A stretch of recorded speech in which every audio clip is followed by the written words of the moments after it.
Gods who created the universe descended from heaven to live among humans on the condition that they never use their divine abilities again.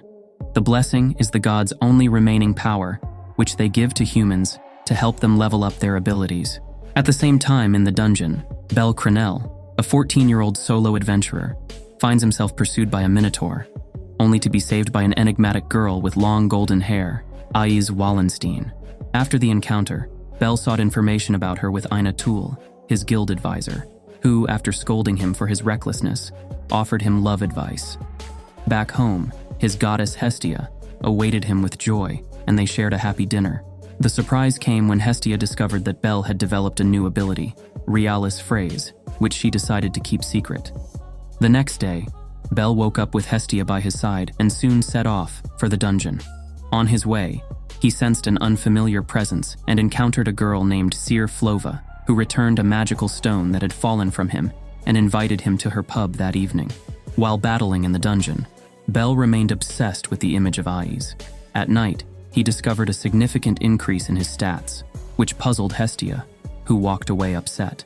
At the pub, Bel was overwhelmed with food by the owner and receives unwanted attention from the Loki Familia, where Beat Loga insulted his worth in front of Aiz. Emotionally wounded, Bel fled to the dungeon to vent, not returning until the next morning, severely injured. Worried, Hestia ran to him, expressing her desire for him to become stronger. Observing Bel's rapid growth due to his special ability, Realis Phrase, Hestia wrestled with whether to reveal the truth to him. Fearing the interest of other gods, she decided to keep it secret and informed Bel of his progress without showing him his status sheet. She assured him of her support and asked him not to leave her alone, to which Bel agreed. Later, Bel apologized to Mia at the Hostess of Fertility and received lunch from Seer. Mia revealed that she had defended Bel the previous night and urged him to move forward. At the banquet of the gods, Freya confronted Hestia, with Loki joining them. The discussion between Hestia and Loki ended in a fight, with Loki leaving in tears. Hephaestus confronted Hestia about her debt and the pressure on her new family. Freya departed after obtaining important information. Hestia asked Hephaestus to make a weapon for Bel. That night, Bel encountered Mayak in front of a weapon shop, receiving free potions and conversing before parting ways. In Hephaestus's office, Hestia pleaded for her to make a weapon for Bel. After hearing her plea, Hephaestus agreed to make it, but insisted that Hestia would pay her debt. They both worked together on the knife, which Hephaestus wrapped around Hestia, instructing her to give it to Bel. The next day, as Bel walked, he was approached by Anya, who asked him to deliver his wallet to Seer. Confused at first, he finally understood with the help of Ryu, another employee. Hephaestus and Hestia finished the knife and went to deliver it to Bel. Meanwhile, Loki and Freya were together at a cafe, discussing a child from another family. Aiz watched them from afar. Bel arrived at the fair in search of Seer, but encountered Hestia, who took him on an impromptu date. They enjoyed crepes until a monster sent by Freya chased them. Bel tried to protect Hestia, but his knife broke in the fight. He decided to sacrifice his safety to save Hestia and locked her in a tunnel, facing the monster alone. Bel, inspired by the tragic death of his grandfather at the hands of a monster, sought to become an adventurer, but faced rejection from all the families, until Hestia took him in. In the present, he imprisoned his goddess to protect her, and confronted the Silverback. Elsewhere, Ganesha, leader of a family, prioritized safety over pride, ordering cooperation between families to contain a monster threat. Meanwhile, Bel fought bravely, recalling Hephaestus's advice and receiving support from Hestia. At a guild meeting, the danger of runaway monsters was discussed, and Aiz, a prominent adventurer, joined the hunt. Meanwhile, Bel, trapped by the Silverback, experienced an unexpected turn when Hestia arrived to rescue him, demonstrating her faith in him and giving him a new weapon. Determined to face the monster together, Bel and Hestia prepared for the confrontation, with the new weapon in hand and determination in their hearts. Aiz, having defeated another monster, hurried towards the sounds of the Silverback chasing a young adventurer. Using her blood on the knife, Hestia updated Bel's status as the Silverback closed in on them. Impressed by Bel's growth, Hestia assured him that he had the power to defeat the monster, instilling confidence in him. Courageously, Bel attacked the Silverback, destroying one of its chains and showcasing the power of his weapon forged by Hephaestus. Hestia revealed that the weapon was alive and would grow with him, and Bel continued his fight, defeating the Silverback with determination. With the monster defeated, the citizens cheered for him, and Hestia embraced Bel, proud of his feat. Aiz and Loki were surprised by his achievement, while Freya reflected on her actions. Ganesha, satisfied with the outcome, cleaned up the stadium, while Aina wrote a report about the incident at the guild. Bel remained by Hestia's side, concerned for her well-being, and Cyr revealed her feelings for him, leaving him surprised. Hestia and Bel share a quiet moment after all the chaos, discussing the custom-made knife for him. Despite Hestia's financial concerns, she promised to take care of the knife. Embracing each other, Hestia asked Bel to trust her more. Meanwhile, in the dungeon, an adventurer named Ged Raj showed disdain towards his companion, implying to use her as bait for the monsters. At the guild, Aina scolded Bel for his recklessness in requesting to go to floor 7, although Bel insisted that his stats were now sufficient. After checking his status, Aina agreed to let him go, but worried about his inadequate armor and postponed his departure until the next day. The following day, Bel and Aina went to buy new armor, ending up in a shop owned by the Hephaestus Familia, where they were surprised to see Hestia working. Hestia questioned Aina's relationship with Bel, who denied any intentions beyond professionalism. Later, Aina took Bel to a shop for novice blacksmiths, where he found a set of lightweight armor made by Welf Kratzo. Despite its costliness, Bel decided to purchase it, though Aina suggested he should consider hiring support to enhance his efficiency. That afternoon, as Bel returned home, he intervened to stop Ged from attacking his support, Ryu. Grateful, Bel received a protector from Aina before parting ways. The next day, Bel prepared with his new armor and Aina's protector before heading to the dungeon, where he met Lily, who offered herself as his support. Although Bel recognized her as the Palom girl, she revealed herself to be a Chinthrope. By a fountain in the dungeon, Bel and Lily discussed the possibility of her becoming his support. Lily persuaded Bel to hire her for a day, and together they fought against a pack of killer ants, where she offered him valuable advice.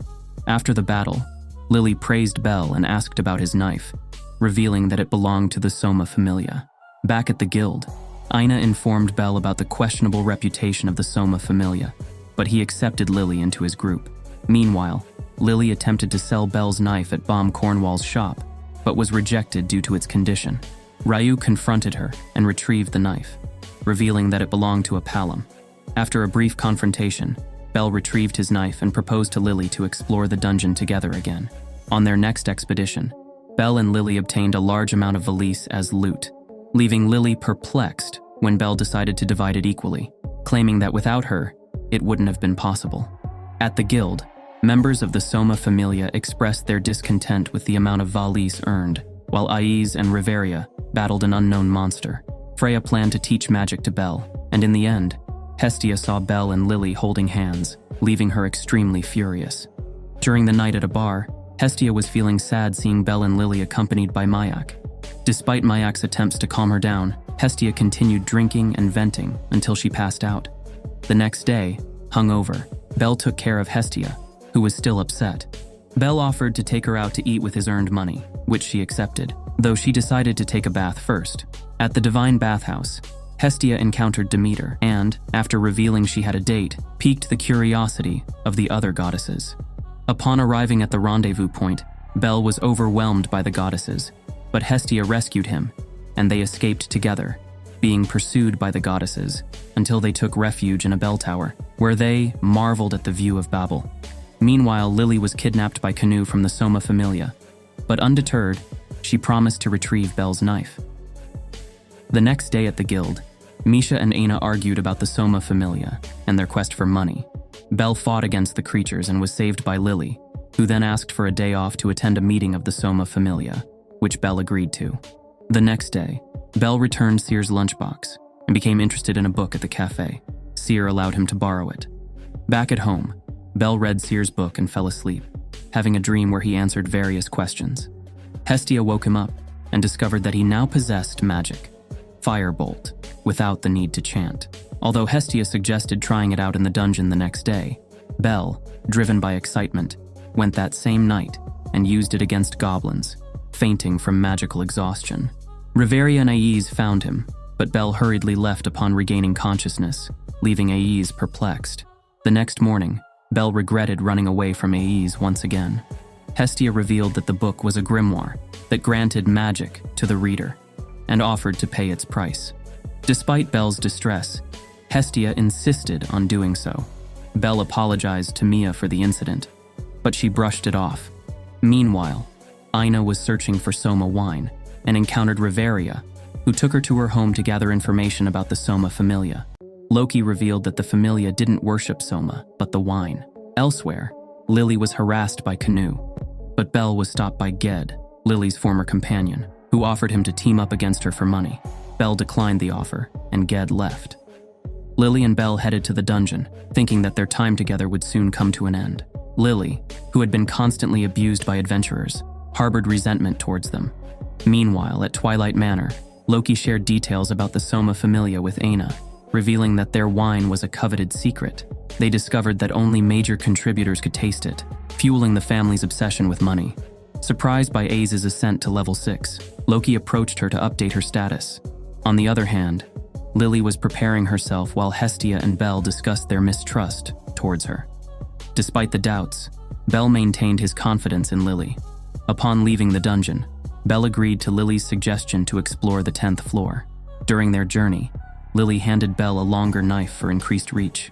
Meanwhile, on the surface, Aina and Aiz conversed with the half-elf, thanking her for previously saving Bel. They overheard other adventurers discussing how Lily had deceived someone else, deducing it was Bel. Aina asked Aiz for a favor regarding this matter. On the 10th floor of the dungeon, Bel faced off against an orc, defeating it with his base lard, and another with his firebolt spell. However, Lily disappeared, leaving him vulnerable to a monster trap. While battling the orcs, Lily betrayed him, stealing his knife and abandoning him. Out of Bel's sight, Lily deactivated her appearance-changing magic and planned to sell the knife to escape from the Soma Familia. However, Ged attacked her, stealing her money and magical sword. Canu and his companions intervened, betraying Ged and agreeing to help Lily in exchange for their profits, but Canu also betrayed her, leaving her as bait to escape. As Lily faced her fate, Bel appeared to rescue her from the killer ants. Although Lily felt guilty for betraying him, Bel forgave her and fought to save her. In Babel, Aina urged Hestia to sever Bel's ties with Lily, but Hestia supported Bel's decision. After defeating the killer ants, Bel revealed that an unknown person had killed the remaining orcs, saving him. Bel apologized to Aina for losing the protector she had given him, but she wasn't concerned. The next day, Bel and Lily met and resumed their partnership, with Bel demonstrating his forgiveness towards Lily, acknowledging her true nature, and accepting her for who she is. Atop Babel, Freya observed Bel, noting that his radiance was still dimmed by an obstacle. She trusts Otter to overcome it. While Bel and Lily converse, the latter plans to use magic to fake her death. Lily apologizes to Bel and pledges not to betray him. Hestia also asks Lily to protect Bel. Bel escapes to the guild, where he apologizes to Aina and talks to Aiz about his encounter with orcs. Aiz returns his arm guard, revealing that she saved him. Bel apologizes for not thanking her properly. After this, Aiz offers to train him. The next day, they train on the walls of Arario. She notices Bel's fear of the Minotaur, and they continue training until dawn. In the dungeon, Otter faces several Minotaurs. Meanwhile, Bel and Lily explore the dungeon, facing imps and orcs. Despite Lily suggesting retreat, Bel is determined to press on to catch up with Aiz. Otter, on the other hand, continues his confrontation with the Minotaur, breaking its right horn. The following day, Bel continues training with Aiz, who defeats him repeatedly. During a break, Aiz asks Bel what drives him to become stronger so quickly. Bel reveals his motivation, surprising Aiz, who shares her own goal. They suggest training to take naps, and Bel is amazed at how quickly Aiz falls asleep. Meanwhile, in a moment of temptation, the manifestations of their respective mentors, Bel's grandfather and Hestia, guide him in opposite directions, but ultimately Bel chooses not to take advantage of Aiz. In the city, Bel and Aiz run into Hestia at a food stall. Despite Hestia's initial scolding, she allows Bel and Aiz to continue their training, though she warns Aiz not to come between them. The Minotaur trained by Otter escapes to the upper floors and confronts Canu. He tries to defend himself with the magical sword stolen from Lily. but it shatters, and the Minotaur kills him. The news of Aiza's triumph over a floor boss on level 37 shook the guild, leaving Belle disheartened, but determined to match her level. Meanwhile, Seer asked Belle to help her wash dishes at the Hostess of Fertility, a task he reluctantly agreed to in order to distract himself from Aiza's accomplishments. Ryu, a former adventurer, joined him, offering advice on leveling up and the importance of forming a party. As they conversed, Seer listened with concern. The following day, Belle trained with Aiz, managing to counterattack for the first time. After bidding farewell, Belle prepared to venture into the dungeon, sharing his experiences with Hestia. Finn Daimna, from the Loki Familia, led an expedition into the dungeon along with Gareth and the support of the blacksmiths from the Hephaestus Familia, aiming to reach floor 59. Meanwhile, Freya reflected on Belle's potential for growth.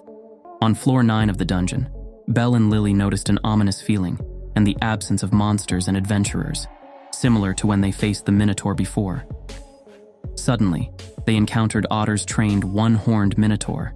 Though taken aback, Belle evaded an attack thanks to Lily, but got injured in the counterattack. Meanwhile, Aiz learned of the confrontation and rushed to help Belle, followed by other members of the Loki Familia. Belle bravely fought against the Minotaur to protect Lily while she recovered from her injuries. Aiz arrived and prepared to save Belle, but he decided to face the Minotaur alone. Despite doubts from some members of the Loki Familia, Belle showcased his courage and skill in battle. The fight was intense, with Belle using his wit and knife skills to confront the Minotaur. After a tough battle, Belle managed to defeat the Minotaur with a final blow of Firebolt. However, he ended up fainting due to the strain of the battle. After the fight, Riveria revealed that all of Belle's statistics were exceptional. Later, the young man was resting in a bed in Babel, where Hestia congratulated him with a kiss for his achievement. In the guild, Ina noticed the euphoria on Belle's face and asked him what had happened. Surprisingly, Belle revealed that he had reached level 2 in just a month and a half. Later, he stayed observing the horn left by the Minotaur while Hestia updated his status. The goddess revealed that Belle had gained a skill called Argonaut, reflecting his dream of becoming a hero. During the quarterly meeting of the gods known as Donatus, an alias was decided for the youths who leveled up, granting Belle the alias Little Rookie. At the Hostess of Fertility Tavern, Belle shared his new alias with Lily. She found it normal, which Hestia considered safe. Meanwhile, Seer and Ryu joined them, revealing that Mia had sent them. Ryu advised Belle not to venture beyond the 13th floor of the dungeon, due to the difficulty of the monsters. The next day, Belle visited the Hephaestus Familia's shop in search of Welf Krauzo's armor. After an encounter with Welf himself, he offered a deal to forge new equipment for Belle in exchange for joining his group. The three ventured to the 10th floor, where Lily expressed her disapproval of Welf's inclusion in the group without her consent. During the battle, Belle noticed an increase in his speed and magical power, easily defeating the monsters, including a formidable infant dragon. Meanwhile, on another floor, Beat, Tion, and Tiona fought against the Flame Rocks, motivated by Belle's exploits. Aiz later joined them, and together they defeated the monsters. Back with Belle's group, Welf noticed a peculiarity in Belle's right hand. Later, an infant dragon attacked them, but Belle eliminated it with a powerful firebolt. At home, Hestia explained that the glow was the result of Belle's new skill, Argonaut, a powerful counterattack called the Hero's Strike. Hestia also revealed information about the Krauzo family, suggesting that Welf was capable of forging magical swords, although she was unaware of why he refused to do so. The next day, Welf took Belle to his forge to make him new equipment. After a heartfelt conversation, Welf confessed his aversion to forging magical swords and handed Belle a new knife, asking him to call him by his name casually. Lily explained the situation in the intermediate floors, detailing the challenges they would face upon entering, and the group ventured towards them, marking a new chapter in their adventures. Hestia watched Belle use the salamander wool that Aina recommended for the intermediate floors of the dungeon, and then saw him depart calmly. Meanwhile, Takemikazuchi and his familia were heading to the dungeon for the first time, and Hestia expressed her concern for Belle when an earthquake occurred. Inside the dungeon, Belle's group faced Hellhounds and Almirage. Asfi informed Hermes about the rumors of Belle's level trap, but Hermes dismissed them. Later, they encountered Choli and Seer at the Hostess of Fertility, but Seer refused to share information about Belle. In the dungeon, the Takemikazuchi familia was fighting monsters, with Chigusa being injured. After facing a large group of Almiraj, Bel and his group found themselves surrounded and were forced to flee. After surviving a collapse, Welf was left injured and Lily exhausted. Concerned about Bel's disappearance, Hestia posted a search mission at the guild. Meanwhile, Takumi Kazuchi arrived at the guild to inform Hestia about Bel and his group's situation. Hours earlier, Bel's group found themselves on the 15th floor of the dungeon, 2 floors below their original location. Lily suggested reaching floor 18, a safe zone, and joining a stronger group to return to the surface. Welf and Lily left the decision in Bel's hands, who accepted the plan. Takumi Kazuchi and his familia discussed what to do regarding Bel's group, but they couldn't provide much support. Hermes offered assistance with Asfi, although his sincerity was questioned. Asfi joined the search group after Hestia's insistence. Unable to protect them himself, Hermes sought additional help, and Hephaestus provided an item to Hestia for Welf. Later, Hermes requested Ryu's help at the Hostess of Fertility, which generated hostility towards him. Seer offered to accompany Ryu to protect Bel. In the dungeon, Bel's group used a Morble to repel the monsters. Welf prevented a Hellhound from casting a magic attack, saving the group. On the surface, Freya reflected on Hermes' movements, determined to be the only one to influence Bel. In the dungeon, Bel fought against a Minotaur, and then against 3 more, earning the nickname Bull Killer from Welf. Hestia and her group prepared to enter the dungeon upon Ryu's arrival. In the intermediate floors, Ryu and Asfi surprised the group by defeating Almiraj and Hellhounds. While Ryu inspected a collapse, Hestia found one of Bel's weapons. At the top of the debris, Ryu discovered magical stones and empty potion vials. They decided to advance to floor 18. Welf suffered a collapse after excessively using will-o-wisps, leaving him and Lily unconscious. Bel carried them to floor 17. Hestia questioned Hermes, who revealed his motives and his interest in Bel. Upon reaching the Great Wall of Pain, Bel saw the entrance to floor 18, but the floor boss attacked them. They escaped and reached floor 18, where Bel pleaded for help from a mysterious figure before fainting. Later, Bel woke up in a shop, where Aiz informed him that Riveria and other healers had cured his friends. Bel thanked Finn Daimna, whose group planned to stay there. Bel went out with Aiz and was congratulated by Tion and Tiona. Walking with Aiz, Bel noticed the light on the ceiling crystals that regulated the day-night cycle. That night, Welf and Lily apologized to Bel, who assured them that without them, they would not have succeeded. Aiz announced dinner for the group. After an emotional speech from Finn, the group enjoyed a delicious meal. Tiona and Tion asked Bel about his stats, sparking Aiz's interest.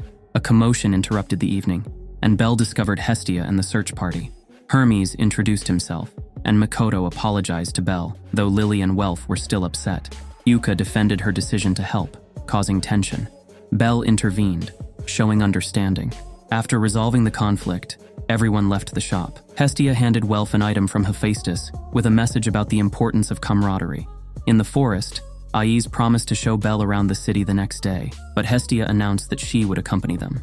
After this, Welf pondered over Hestia's message while holding the item he was given. Pushing Hestia forward up a slope, Bel and the goddess finally regrouped with the others at the top, where the view was breathtaking. Upon arriving at Riviera, the group was surprised by the high prices. Hestia haggled while Bel met with Mord, avoiding a fight thanks to the presence of Aiz, Tiona, and Tione. After a discussion about purchases, Hestia agreed to join a bath with the women of the Takumi Kazuchi familia, while Hermes called Bel to discuss something at the camp. Back at the camp, Bide returned with antidotes for the Loki familia and was surprised to see Bel talking with Hermes. Finn gave a vague response to Beat's question. Bel and Hermes watched the women bathing naked. Although Bel was hesitant, Hermes persuaded him. However, a series of embarrassing events led Bel to flee in embarrassment. Out of breath, Bel found Ryu bathing and was accidentally discovered, causing an awkward moment.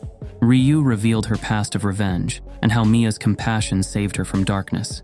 Despite his self-criticism, Bel showed respect for her, which Ryu appreciated as she affirmed his worth as a man deserving of respect. That night in Riviera, Mord expressed his frustration in a bar over Bel's rapid progress, feeling that he was mocking them by quickly advancing through levels that took others years to reach. Hermes arrived with Asfi, handing a helmet to Mord and challenging him to a duel for entertainment. The next day, Beat briefly conversed with Bel before being interrupted by Tion and Tiona. Aiz and Bel discussed the plan to return to the surface, but Hestia scolded him for eavesdropping. Then, Hestia was kidnapped, and they left a note for Bel, leading him into a confrontation with Mord, who was now invisible, attacking Bel from all angles. while Hermes watched from afar, revealing that he orchestrated everything to show Bel another side of people. The fight drew other members of the Familia and Ryu, while Hestia was rescued by Lily in disguise. During the battle, Bel managed to counterattack Mord by using powder from a broken crystal to temporarily blind him, breaking his sword and making him visible again. Hestia intervened with her divine power, stopping the fight just as a tremor shook the area. Hestia's unleashing of her divinity triggered the dungeon's retaliation, blocking off the exits of the floor and summoning a Black Goliath. Bel was about to join the fight against the Black Goliath, but was stopped by Ryu. She questioned his readiness to face such a monster with his current group, and ultimately approved his decision to fight. Despite acknowledging her lack of leadership qualities, Ryu agreed that he wasn't wrong. Ryu led the group into battle, after leaving Chigusa to protect Hestia. Mord and his companions found themselves surrounded by monsters, until Bel rescued Mord, surprising him. Lily accompanied Mord and advised him to thank Bel for his kindness. Meanwhile, in Rivira, Asfi urged Bors to gather everyone to defeat the monster. Initially reluctant, Bors relented upon learning that all exits were blocked and ordered preparations to face the Black Goliath. Mikoto, Uka, and Welf attacked the Black Goliath, but their efforts proved futile. Ryu ordered them to retreat, realizing that the Goliath possessed level 5 powers.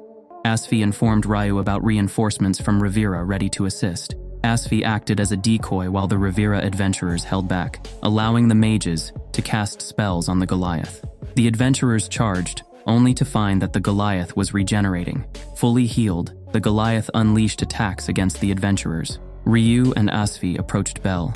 Having defeated a group of monsters, they planned to act as decoys so the mages could launch another assault against the Goliath, repeating it until it was defeated. Lily regrouped with Hestia and gathered weapons for her. Upon discovering that Chigusa had reunited with her comrades, Lily found an object wrapped in cloth with an emblem. Despite her determination, Ryu continued to fight against the regenerating Black Goliath. Chigusa managed to reach Uka, who asked her for a shield. Initially hesitant due to the risk, Chigusa eventually relented and provided the shield. Meanwhile, Bel charged his Argonaut skill in his right hand, unleashing a firebolt at the Black Goliath upon completion. The attack destroyed the top of the monster's head, but it responded with a roar, sending Bel flying. When the Black Goliath attempted to attack Bel, Uka's shield intercepted it, sending both of them flying. By the time Hestia and Lily arrived with Bel, Ryu, Asfi, Mikoto, and Chigusa were already there. The elf informed the goddess that Bel was alive but severely injured. Asfi returned to fight the Black Goliath, along with Ryu, at Hestia's request. Left behind, Hestia and Lily urged Bel to rise. In his mind, Bel could hear their voices but struggled to move. Hermes appeared, delivering a speech reminiscent of Bel's grandfather's words. Encouraged, Bel woke up and prepared to face the Black Goliath wielding the great sword given to him by Lily, charging his Argonaut skill. When Bel unleashed his attack, Asfi blinded the monster. Ryu cast Luminous Wind with a quick simultaneous chant, and Mikoto briefly restrained it with her Futsunomitama magic. Welf then used his magical sword, Kazuki, against the monster. While his companions bought time, Bel unleashed a devastating attack, destroying the sword and the upper body of the Black Goliath. Despite its resistance, Bel charged forward, using his knife to shatter its magic stone and finally kill it. An ecstatic Hermes boldly proclaimed to Zeus that his grandson was not a failure, but the last hero of their family. Back on the surface, Bel and his companions celebrated at the Hostess of Fertility, before Bel rested in Hestia's lap as they all celebrated together. In the intermediate levels of the dungeon, Bel, Welf, Lily, and Mikoto faced a pack of hellhounds. After the battle, Bel thanked Mikoto for her effort, who in turn thanked him for suggesting the expedition. That night, they celebrated Welf's advancement to level 2, although Lily mentioned her intention to leave the group after achieving her goal of becoming a blacksmith. However, Welf decided to stay and suggested that Mikoto also join them. During the celebration, a member of the Apollo Familia mocked the group, provoking Bel's anger by insulting Hestia. The situation escalated until Beat intervened and expelled them. Back at home, Hestia tended to Bel's wounds while Lily took care of Welf. Although Hestia appreciated Bel's gesture, she advised him not to worry so much about her next time. The following day, Bel was reprimanded at the guild for the fight, and he received a letter from the Apollo Familia addressed to Hestia. The letter turned out to be a special invitation to a god's banquet, which they decided to attend, accompanied by Miak and Takemikazuchi. At the banquet, Hestia and Bel arrived, followed by Miak and Naza, assuming Takemikazuchi would already be there. Inside, they were greeted by Hermes, Takemikazuchi, Asfi, and Mikoto. Apollon, the host, gave a speech before the party began. Meanwhile, Hermes shared information with Bel about Apollon and his relationship with him. When Freya and Otter arrived at the banquet, Freya tried to approach Bel, but Hestia intervened immediately, causing her to withdraw. The arrival of Loki and Aiz triggered a heated discussion among the goddesses about the adorableness of their protégés. Tension peaked with Loki and Hestia separating, each taking Aiz and Bel respectively. After some time, Bel stepped out onto the balcony for some fresh air and saw Hyacinthos, who had previously defeated him, talking with someone. Hermes joined Bel and asked him about his motives for being an adventurer, to which Bel responded about his grandfather's inspiration. Noticing Bel's gaze towards Aiz, Hermes arranged a dance between the two of them, pretending it to be an excuse. On the dance floor, Bel and Aiz were watched with jealousy by their respective goddesses. Freya even suggested unleashing a horde of minotaurs, though Otter dismissed it. The dance continued until the lights dimmed, leaving only one illuminated over them. Apollon appeared, accusing Bel of attacking a member of his family and demanding compensation, challenging them to a war game. After Apollon challenged Hestia to a war game, declaring that if he won, Bel would join his familia. Hestia refused and left the party with Bel. The next day, Hestia explained to Bel what a war game was before they were attacked by members of the Apollo Familia. Bel defeated most of them and escaped with Hestia, facing more members along the way, including Daphne and Cassandra, who warned him about Apollon's relentlessness. Meanwhile, Lily and Welf waited for Bel outside of Babel and decided to go help him after hearing rumors about a fight between families. Despite being outnumbered, Bel continued to fight until he faced Hyacinthos, who easily defeated him. Aina begged her superior to intervene, but he refused, arguing that they shouldn't meddle in family matters and that the Apollo Familia would assume any sanctions. Despite being injured, Bel refused to give up and attacked Hyacinthos again, only to be rescued by Naza. Later, they were confronted by other members of the Apollo Familia, but Mikoto, Uka, and Chigusa arrived to help. Welf, Lily, and Miak also joined in, healing Bel's wounds with a potion. Welf and Lily sacrificed their safety to allow Bel and Hestia to reach the guild. During the fight, Xanis appeared before Lily, surprising her. While fighting, Welf asked for Lily's help, but she refused, opting to return to her family, leaving Welf bewildered. Hiding under a bridge, Hyacinthos threatened Bel, who faced two options proposed by Hestia: fight an impossible battle or flee Orario. Upset by Bel's response, Hestia revealed their location. Deciding not to run anymore, Hestia urged Bel to head to the home of the Apollo Familia and accept to participate in the war game. Welf joined them and informed them about Lily's departure. Hestia took care of it and told Bel to focus on training, giving him a week. Bel tried to talk to Aiz, but he was rejected. Tione grabbed him and threw him out, whispering something to him before leaving. He then went to the place indicated by Tione, where he found Tiona and Aiz. After a brief conversation, Aiz agreed to train Bel for the war game, with Tiona offering her help as well. During the night at the Soma Familia residence, members gathered outside, pleading for Soma wine. Inside, Soma himself prepared ingredients while welcoming Xanis and Lily. Xanis announced Lily's return to the Familia, but she asked him to let her go, to which Xanis conditioned with a payment of 10 million valis. Soma left the decision in Xanis' hands. In a cell, Xanis belittled Lily, who agreed to go with him to protect Bel from the Apollo Familia. Xanis planned to use his transformation ability for his and his Familia's benefit. In another place, Chloe and Anya discussed the absence of Bel and Hestia, speculating whether they had fled, while Seer expressed her support for Bel. Meanwhile, Hestia was meeting with other families to plan the rescue of Lily, and revealed that Bel was preparing for the war games. At Babel, Apollon expressed frustration at Hestia's delay and planned to report her alleged withdrawal to the guild. However, she arrived just in time for a meeting with Apollon, who proposed that the game's outcome be decided by lottery, unfairly benefiting his family. In response, Apollon allowed the Hestia family to act as the attacker, on the condition of allowing an additional member from an external family to Orario, following a suggestion from Freya. After the meeting, Hestia discussed with Miak and Takemikazuchi about the additional member, leaving the decision in Hermes' hands while focusing on the rescue of Lily. Xanas returned to Lily's cell with a plan to use her to gain money, women, and wine. An alarm sounded, alerting about intruders on the premises, which amused Xanas. Despite Lily's opposition, Xanas threatened to deny her Soma wine if she didn't cooperate. When Xanas left, the jailer Chandra handed Lily the keys to escape, revealing his hatred for Xanas. Lily watched the fight between Hestia and the Soma family from her cell, begging her friends to stop.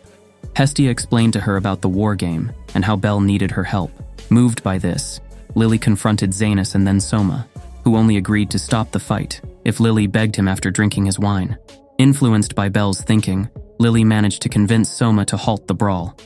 Xanas attempted to attack Lily, but was stopped by Welf, and ultimately, Lily requested to join the Hestia family, which Soma accepted.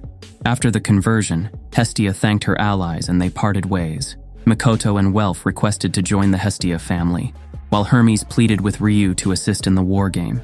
At dusk, Belle finished his training while Freya commented on Apollon and the outcome of the war game from atop Babel. Belle prepared with his family, led by Hestia, and backed by new members for the crucial war game alongside Ryu. During the preparation, Seer gave him a lucky necklace and promised him a hot meal at the end of the challenge. On the opposing side, the Apollon family prepared in their castle, where Cassandra's prophecy of a possible disaster was ignored. The arrival of a mysterious member with a heavy box feared the worst. On the day of the showdown, the Ganesha family announced the start of the war game. The gods watched from Babel as Hermes warned about the speed and danger of the Apollon family. During the battle, Ryu used magical swords created by Welf, but she soon found herself overwhelmed. With the intervention of Mikoto and her magic, the balance seemed to tilt in favor of the Apollon family. Meanwhile, observers noted the agility of this family, and Hermes reflected on the duality of information, both valuable and dangerous. In an unexpected twist, Lily appeared and allowed Belle and Welf entry into the castle, revealing that the real Luan was in custody. Back at the castle, Daphne was informed of the situation as Belle and Welf approached. Daphne ordered an attack, but Welf used a will-o'-the-wisp technique, allowing Belle to advance while he faced Daphne. In the throne room, Hyacinthos was furious as he ordered the attack against Belle, but not to kill him, reserving that honor for himself. Belle charged Argonaut and destroyed the throne room with Firebolt. He then confronted Hyacinthos, breaking his sword in the process. During the fight, Cassandra intervened, allowing Hyacinthos to unleash his magic, severely injuring Belle. In an act of bravery, Lily intervened, allowing Belle to defeat Hyacinthos. The Hestia family was proclaimed the winner, and Apollon begged for mercy, but Hestia refused, exiling him and dissolving his family as revenge. After the battle, Belle thanked his allies and reunited with them. Sometime later, the new Hestia family gathered in front of their new home, presenting their new symbol, a bell and fire, representing Hestia and Belle. Lily formally bids farewell to Soma, before joining the Hestia Familia, where they are welcomed with a toast in honor of Belle, who is appointed as commander. It is revealed that Goibniu remodeled Apollon's old mansion, with a cypress bathhouse commissioned by Hestia. Mikoto, excitedly, heads towards the baths, while Welf admires the blacksmithing station. As they discuss plans to renovate their new mansion, Belle and the others encounter Cassandra and Daphne searching for a lost pillow. Belle retrieves it, and the sisters announce their interest in joining the Hestia Familia, thus revealing the intention to recruit new members. On recruitment day, Lily evaluates candidates, excluding women who might enamor Belle. Mikoto, distracted by her delay in the baths, finds a mysterious box labeled "Do Not Touch." Hestia encourages the applicants, but Mikoto's arrival reveals a debt of 200 million valleys, discouraging the recruits. The bill, related to Belle's Hestia knife forged by Hephaestus, surprises Belle, who faints. That night, the family discusses the debt, deciding to take missions in the dungeon to pay it off. Hestia insists on taking on the debt alone, concluding the discussion. Belle awakens and goes to the baths with Welf, while Hestia listens on the other side. Lily and Mikoto join them, and Belle expresses his gratitude towards the Familia. Hestia tries to sneak away, but Lily and Mikoto stop her. That night, Hestia promises to pay off the debt alone, but asks for the Familia's support, which they accept. During dinner, Mikoto is greeted at the door by Chigusa, who says something that perplexes her. In the Hestia Familia home, Mikoto pretended to go to bed, but actually sneaked out of the mansion, followed by Belle, Welf, and Lily.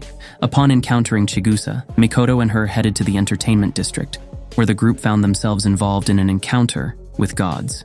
Unintentionally, they left Belle behind, who was taken by a prostitute.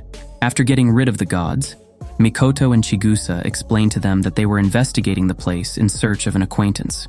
Meanwhile, Welf and Lily realized they had lost Belle. The latter managed to escape from some prostitutes and, as he wandered, saw a renard that mysteriously disappeared. Belle was approached by Hermes, who handed him an aphrodisiac and asked him to keep their encounter secret. Pursuing Hermes, Belle encountered a prostitute named Aisha, who took him to the home of the Ishtar Familia. There, he found himself surrounded by the Amazons, who refused to let him go. Phryne, upon learning of the arrival of a new man, attempted to test him, sparking a dispute between her and the others. When Belle tried to escape, the Amazons agreed that whoever caught him first could test him. Taking advantage of a lapse in attention, Belle escaped through the window, followed by the Amazons. After taking refuge in a Far Eastern-style brothel, Belle reunited with the Renard, Haruhime, who mistook him for a client and fainted upon seeing his true identity. After waking up, Haruhime offered to help him escape through a secret passageway in exchange for him telling her stories until dawn. As they shared their stories and discovered common interests, Belle revealed his reason for becoming an adventurer, while Haruhime shared her sad story of being sold to the Ishtar Familia after being rejected by her family in the Far East. Meanwhile, at the Ishtar base, Hermes and Ishtar herself discussed a package delivered by Hermes and the possibility of overthrowing Freya. Ishtar surprised Hermes by undressing and approaching him, hinting at her intentions. While Belle and Haruhime continued talking, she expressed her desire to be rescued by a hero, despite considering herself unworthy due to her situation as a prostitute. At dawn, Haruhime helped Belle escape through a secret passageway leading to Daedalo Street, bidding him farewell as he felt guilty for leaving her behind. Meanwhile, Ishtar, upon learning about Freya's interest in Belle, planned to capture him to deliver him to her. The Hestia Familia greets Belle with a sermon for spending the night in the entertainment district. Despite Mikoto's offer to take the blame, Belle must do household chores as punishment. While working, he overhears children playing as heroes, princesses, and monsters, which reminds him of Haruhime. The rest of the family joins in to help, and during the task, Mikoto reveals that the friend she is searching for is a renard, prompting Belle to ask Haruhime if it is her. Lily intervenes, advising Belle against rescuing her due to their recent victory in the war game. Meanwhile, Hermes asks Mia to deliver a message to Freya about Ishtar's interest in Belle, which Seer overhears and pressures Hermes for more information about Belle's visit to the entertainment district. At the guild, Belle seeks information about the Ishtar Familia, but only gets details about Phryne and Aisha, along with an anecdote about an unpleasant incident. On his way home, he stops by a bookstore and reads heroic tales. Meanwhile, in the entertainment district, Aisha offers Far Eastern sweets to Haruhime, who is approached by Mikoto, but ignores her, claiming not to know her. The next day, Belle discovers that Mikoto attempted to see Haruhime the previous night, but was rejected. Mikoto shares how they used to play together before Haruhime was handed over to a Palom. Moved, Belle decides to rescue Haruhime, just as they used to take care of her. At that moment, Hermes arrives, and they take the opportunity to ask him for information. Hermes advises them not to confront the Ishtar Familia, and instead suggests buying Haruhime. Surprised to find out that the price is attainable, they reveal that her name is Haruhime, and she is a renard. Hermes confesses to having delivered an object called the Killer Stone to Ishtar, before leaving them confused. That night, Ishtar orders her familia to capture Belle, and awaits the next full moon to perform the Killer Stone ritual, and defeat the Freya Familia. The next day, the Hestia Familia explores the dungeon, with Mikoto and Belle enthusiastic. However, the Ishtar Familia plans to kidnap Belle with the help of a hooded figure who bewitches Aisha. While the group fights Ligerfangs in the pantry, Belle is separated and surrounded. Aisha confronts him, and despite her efforts, Belle is overwhelmed, questioning his level. Finally, Aisha prepares for a decisive strike against Belle. Mikoto and Belle were easily defeated by Aisha as they attempted to rescue Haruhime. Phryne appeared, knocking out the boy, and Haruhime crumbled upon seeing the target of her rescue fall. Awakening chained in a dark brick room, Belle confronted terror upon discovering that Phryne was watching over him. While Aisha ordered the search for Phryne for taking Belle away, Haruhime, after apologizing to Mikoto, freed the latter and handed her the keys to release Belle. Meanwhile, the Ishtar Familia continued their search for Belle. with Mikoto using her ability unsuccessfully. Phryne discovered that Belle had escaped thanks to Haruhime. Meanwhile, Belle and Haruhime used a secret passage to flee, expressing their mutual gratitude. Mikoto, avoiding detection, found a book about a dark ritual. Though resigned, Haruhime was moved by Belle's rescue plan and thanked him. As the Ishtar Familia continued their search in the streets, a cat man lamented having to participate in the hunt. At their home, Hestia, Takamikazuchi, and their familias discuss the circumstances of Mikoto and Belle's kidnapping. They discover that Ishtar possesses a killer stone, capable of sealing the soul of a Renard and enabling the use of their magic, Yujutsu. Each fragment of the stone holds the same power, and if destroyed, the soul inside cannot be restored. The ritual to use it must be performed on a night of the new moon, which is that same night. In the streets of Orario, before Belle and Haruhime part ways, Mikoto asks them about the killer stone. Surprised by the revelation, Mikoto confronts Haruhime about her apparent acceptance of the sacrifice. Aiza intervenes, revealing that the Ishtar Familia plans to initiate a war with the Freya Familia, using Haruhime's level-boosting magic. Zanus challenges Belle to take Haruhime away, risking a war with the Ishtar Familia. Aiza reveals that Phryne had been brutally punished for destroying a killer stone in the past, leaving her under Ishtar's enchanted control. She then questions Belle's ability to rescue Haruhime, leaving him undecided. More Amazons arrive, and Mikoto leads Belle away as they are pursued. Mikoto and Belle, avoiding capture by the Ishtar family, took refuge in an alley. Despite Little Rookie's sorrow for leaving Haruhime behind, they chose not to trigger a war by attempting to rescue her. Meanwhile, the Hestia family and the Takemikazuchi family found themselves blocked in their attempt to access the entertainment district by Amazon guards. Phryne scolded her family for allowing Belle to escape, while Aiza took responsibility. However, Samira suggested capturing Belle after completing a ritual. Determined to save Haruhime, Belle activated his Argonaut ability. After an emotional exchange with Mikoto, they devised a plan to free her and set off to rescue her.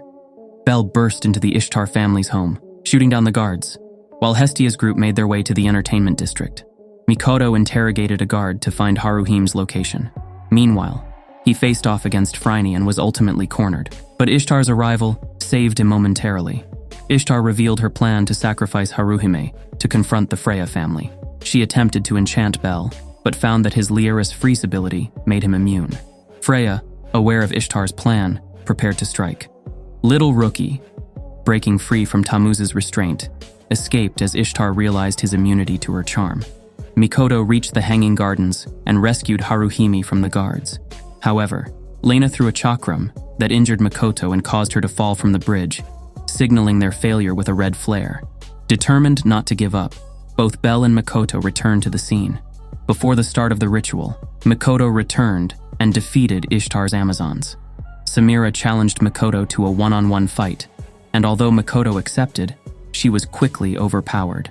Then, an Amazon informed Phryne about Belle's escape. Aware of her importance, Mikoto urged Phryne to wait and continued fighting. Remembering Takemikazuchi's advice about the need to play dirty to protect what he loves, Mikoto employed a ruse to deceive Samira and successfully cast her magic, though she was gravely injured in the process. Meanwhile, Belle, desperate, emerged from his hiding place and ran towards Haruhime. Phryne ordered Shirei to kill her, but Belle intervened, stopping Shirei and destroying the killer stone, saving Haruhime. The Freya family, led by Freya herself, brutally attacked the Ishtar family, laying waste to the entertainment district with the intention of eliminating Ishtar personally.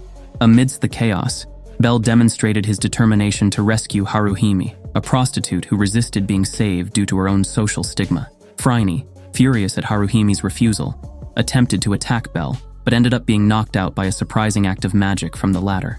Meanwhile, Otar, loyal to Freya, crossed paths with Mikoto and helped her recover. Hestia's group faced challenges at Ishtar's base, being saved by Alan, who revealed Freya's presence.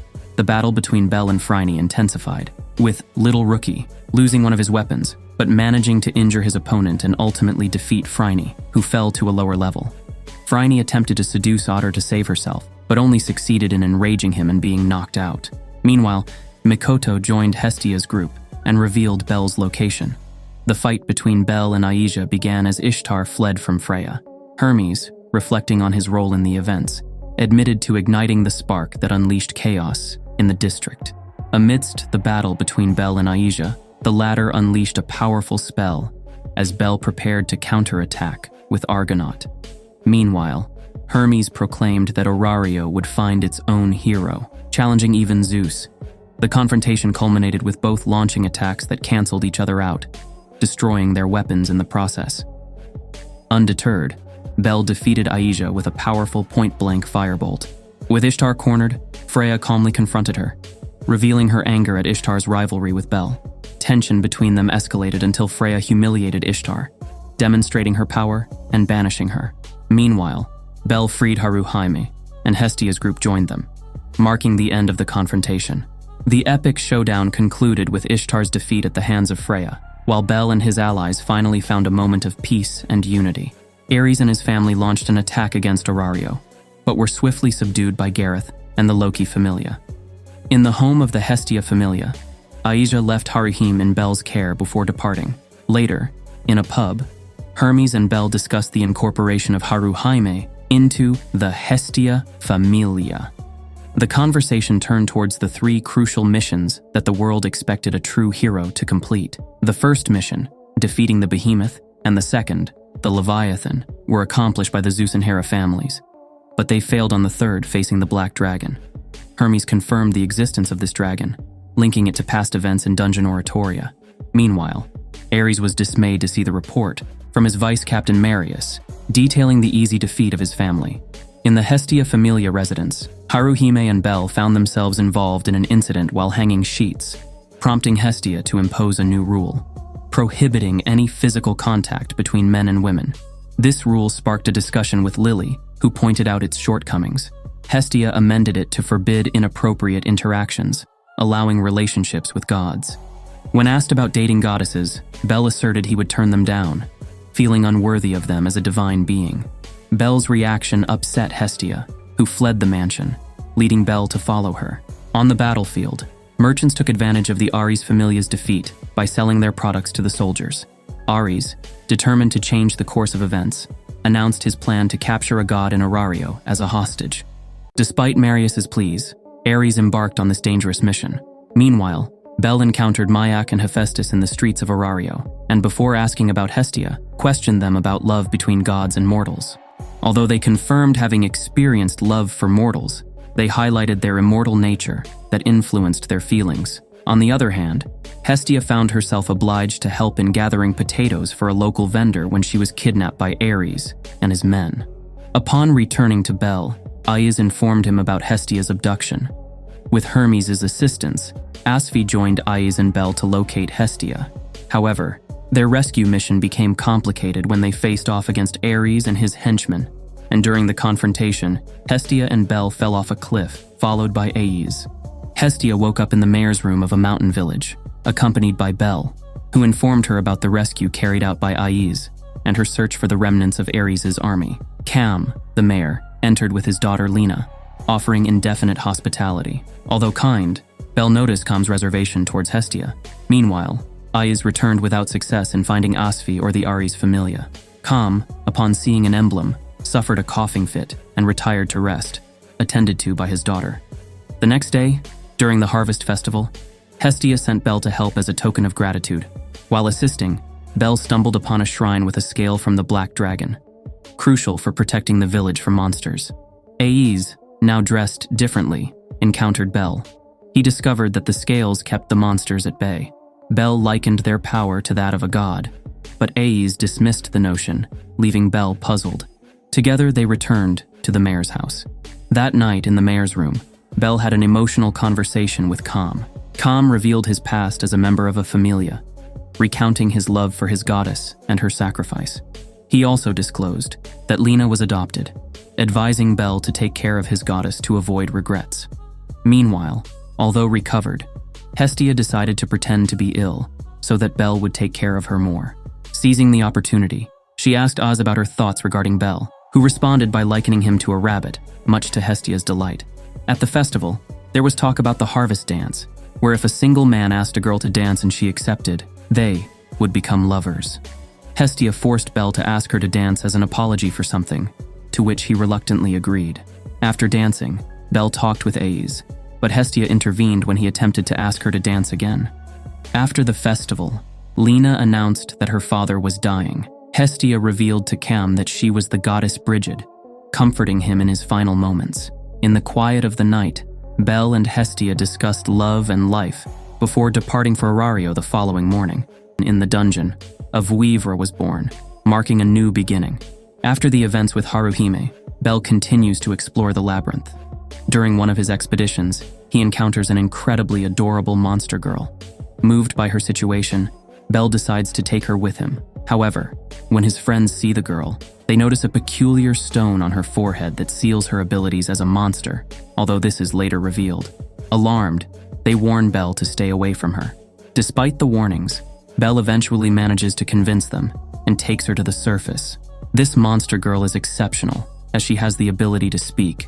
When Hestia sees her, she doesn't hesitate to symbolically adopt her despite the doubts the whole team has. Nevertheless, the girl remains a labyrinth inhabitant who still retains her beastly instincts, no matter how much Bel tries to teach her about life in the outside world. In an accident, she injures Bel's arm with her sharp claws, causing him concern.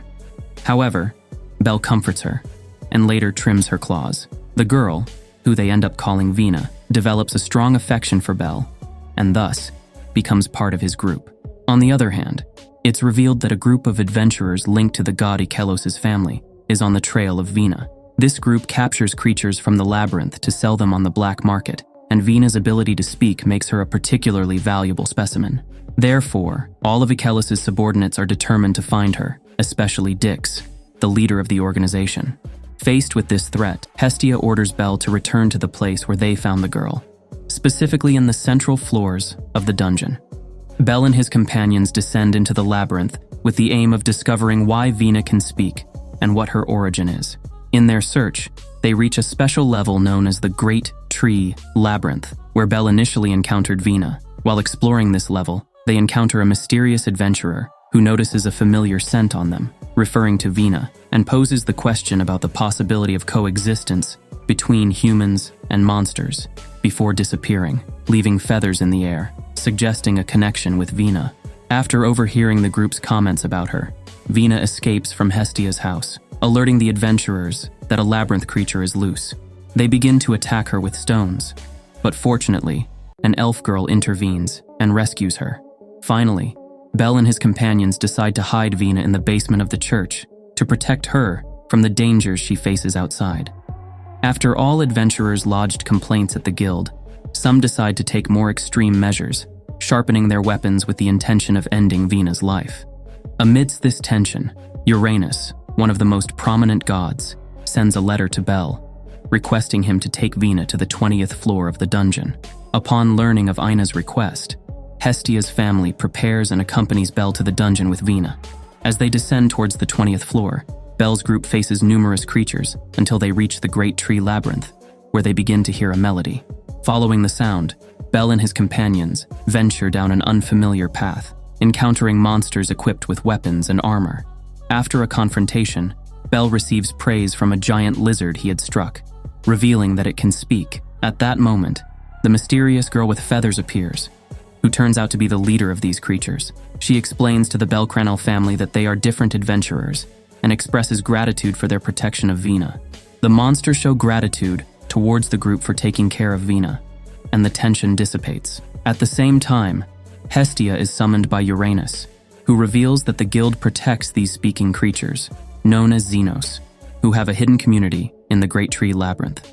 Hestia explains that their goal is to achieve peaceful coexistence between Xenos and humans, and that Hestia's family has a key role in this plan. When the group finally reaches the Xenos' lair, Rito, the lizard, shakes hands with Bel as a gesture of peace between both groups. The leader of the Xenos invites Vina to join them, signaling a significant step towards coexistence between humans and Xenos.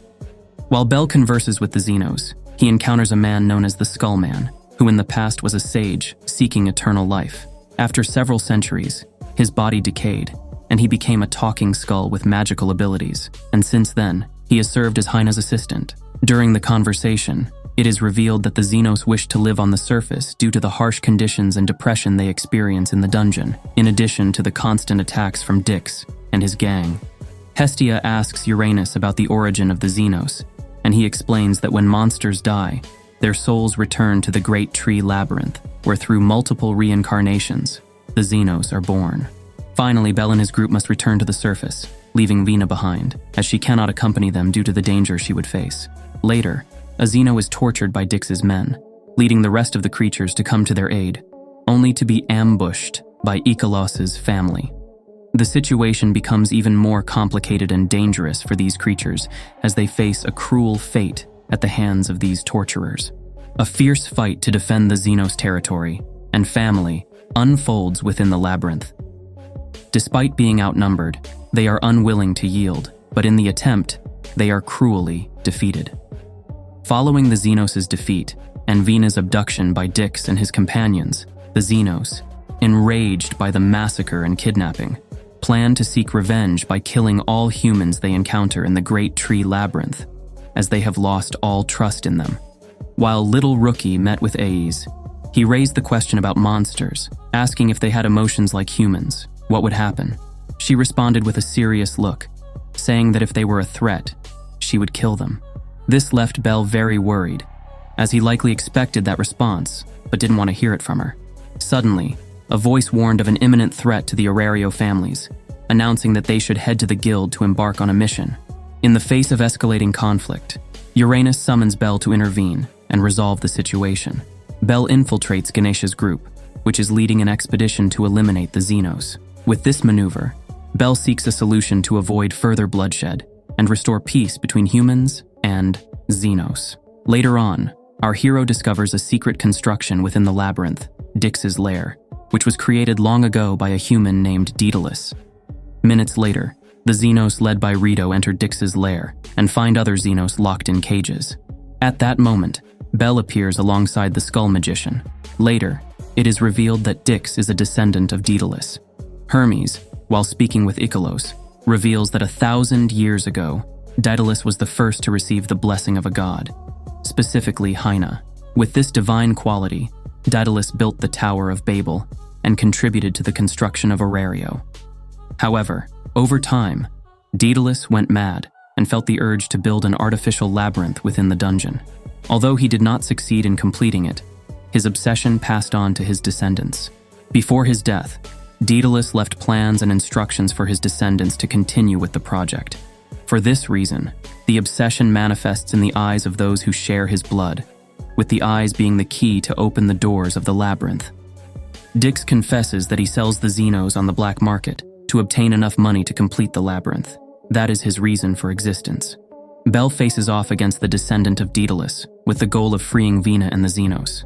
During the intense battle, the descendant of Daedalus removes the stone from Vina's forehead, which controlled her powers, causing her to lose control and become a bloodthirsty creature. Vina attacks Bel and seriously injures him, but he endures the pain with the hope that she will remember him, which finally happens. Witnessing this, Dix becomes enraged and attacks Bel. But at that moment, Rito decides to join forces with Little Rookie, and together they confront Dix. Cornered, Dix makes Vina ascend to the surface, where all the adventurers are determined to eliminate her. When Vina emerges from the dungeon, she encounters Hestia and the others. But due to her uncontrolled state, she tries to attack them. Fortunately, Bel arrives just in time to prevent a tragedy. However, at that moment, the Loki family appears with the intention of eliminating Vina. Bel, true to his convictions, decides to confront them to protect Vina. Dix meets his end in the dungeon at the hands of one of the Xenos, specifically the Minotaur. Aware that he cannot defeat the Loki Familia, Bel reminds them of the rule that prohibits stealing a target from another adventurer, which buys him some time. The Xenos finally emerge to the surface and confront the Loki Familia. Despite their brave resistance, they are all defeated, except for the Minotaur, who easily defeats Aiza's companions. She is the only one capable of standing up to him, and during the fight, she manages to cut off one of the Minotaur's arms, but he continues to fight ferociously, even injuring Aiz. On the other hand, Bel continues to stand up for Vina, but unfortunately, she is gravely injured by a group of adventurers and falls from a great height. apparently dying in Bel's arms. He deeply mourns the loss of his friend. However, the Skull Wizard appears and miraculously revives Vina, restoring her to normal, which fills Bel with joy and gives him hope for the future. It was starting to seem like everyone was turning against Bel. Even Welf had locked himself in his forge and refused to see anyone. There had been no news from the Zeros either, and it seemed unlikely that they had returned to the dungeon, especially with the Loki Familia prowling around Daedalus. Hestia decided to accompany Bel as he walked through the streets, searching for any sign that could lead them to the Zeros. However, when things started to get rough, Hestia took charge, even when Aiz showed discontent with Bel. Then, when Loki appeared and seemed to show interest in Bel, Hestia had to intervene to stop her while Bel fled. After wandering the streets alone for a while, Bel ran into Seer, who offered him some lunch and a friend to talk to. Bel was a bit hesitant to tell Seer too much because he didn't want her to get involved. She agreed with that and offered him her lap to rest his head for a while. The Zeros managed to inform Bel that they were all right through a letter and that they had a plan to escape back to the dungeon. However, they needed the help of Hestia Familia. Bel knew how she was going to react, but he was surprised to see that everyone else backed him up. Welf had even forged 4 new magical swords. Now, they just needed to give the Zeros the opportunity to reach one of the 6 entrances before the Loki Familia found them. Aina was starting to worry that Bel hadn't visited her at the guild since she slapped him after the incident on Daedalus Street. After terrifying the clientele, she decided to go out and look for Bel. However, shortly afterward, she ran into Hermes, who offered to tell her where Bel was if she could do something for him. Bel took to the streets and tried to divert the Loki Familia from the route the Zeros planned to use to escape back to the dungeon. However, Aiz took on the task of monitoring Bel, freeing up everyone else to do other things. That's when things got a little crazy for Bel. First, Naza came to offer him help and barely left, but then Aiza and Ryu Lion appeared and started fighting over him. So, just when Bel thought things would calm down, Aina found him. At this point, Aiz was beginning to wonder if Bel was some kind of delinquent. With all these friends, Lilyruka managed to create a real opening for the Zeros and confirmed which doors they knew. With this information, the Zeros made their move, accompanied by Welf and Mikoto. However, they were attacked, and Weena got separated. She emerged from the sewers and collided with Tiona. Bel and Haruhime rushed to help, but will they arrive in time? Bel approached Haruhime and made plans to retrieve Weine with the rest of the Zeros. However, Beat had discovered them, and even though Bel had the invisibility cloak, they couldn't fool Beat's sense of smell. In the end, Haruhime stepped out to confront him. He quickly brushed her aside and was ready to go after Bel and Weine, but then Aija arrived to assist Haruhime. Meanwhile, Welf and Mikoto were busy trying to keep Gareth occupied, but he was too strong for them, even with Welf's magical swords. Finally, Tsubaki from Welf's former familia arrived to help them by order of her goddess, Hestia. They eventually took care of Gareth and went to assist the Zeros. Aiz caught up to Bel and Weine and demanded that they step aside. Obviously, they couldn't comply, and she drew her daggers. She fought as hard as she could to prevent Aiz from pursuing Weine. However, Weine returned and tried to protect Bel. When Bel attempted to reason with Aiz, she reiterated that her role was to kill monsters. Later, Weine removed her claws and wing as a gesture of her desire not to scare people. After this, Aiz couldn't continue hunting her. The Zeros arrived at the location of the dungeon entrance, only to find that there was no door. Hermes emerged from the shadows and told them they had to die. After Hermes intervenes and manipulates the Xenos into attacking Bel with his divine magic, Bel, aware of the manipulation, manages to free the Xenos from his mind control. Finally, Bel confronts the Minotaur, who turns out to be the reincarnation of the one he faced in the first season. During the intense battle, they fight on equal terms at first, but the Minotaur eventually overwhelms Bel, striking him hard and crashing him into the Colosseum, leading to Bel's defeat. However, the fight serves as a distraction, allowing the Xenos to return to the Great Tree Labyrinth. Although Little Rookie feels distressed because deep down in his heart, he wanted to win that fight. Deep within the labyrinth, Weine's family finally reunites with joy, welcoming a new member. Similarly, Hestia and her group in the mansion also do so, wondering where Bel is. He is found with Aiz, overlooking the city from above, and wastes no time asking her if she will teach him to fight to become stronger, to which she responds affirmatively. After the battle, Bel returns home with Hestia, who heals him and performs a ritual to check his stats, discovering that he has reached level 4. The Skull Mage congratulates Bell on his achievements, but warns him that for humans and Xenos to coexist in harmony, someone must master the deepest level of the dungeon. Therefore, if Bell wants to help, he must continue advancing and becoming stronger. That same evening, Ina delivers a new special mission directed to Hestia's family, issued by the guild executives. Although Hestia is not thrilled, they accept the mission and prepare to head towards the dungeon, seeking extra help. Joining the mission are Uka and Chigusa from the Take family, Daphne and Cassandra from the Mayak family, and Aisha. After several days of preparation, the morning of the expedition arrives, and everyone gathers before setting out. However, Daphne and Cassandra arrive late and warn about a dangerous prophetic dream they had. But the group decides to press on. Welf hands Bell a new special dagger called Hakugan, made from unicorn horn, before embarking on the adventure. They head straight towards the dungeon, advancing smoothly through the early levels until they reach the 25th floor. There, they encountered massive waterfalls stretching across several levels of depth. While there, they began collecting the requested items and facing off against some monsters. However, the expedition was interrupted by the arrival of a young elf from the guild, severely injured. What was surprising was what was pursuing him, a moss monster, similar to the one Cassandra had seen in a dream. Bell attempted to attack, but the monster seemed intelligent, dodging each of his moves and anticipating his next ones. In a moment of tension, the monster prepared to launch a powerful attack. Everyone took cover, except Chigusa, who was struck by a thorn in the chest.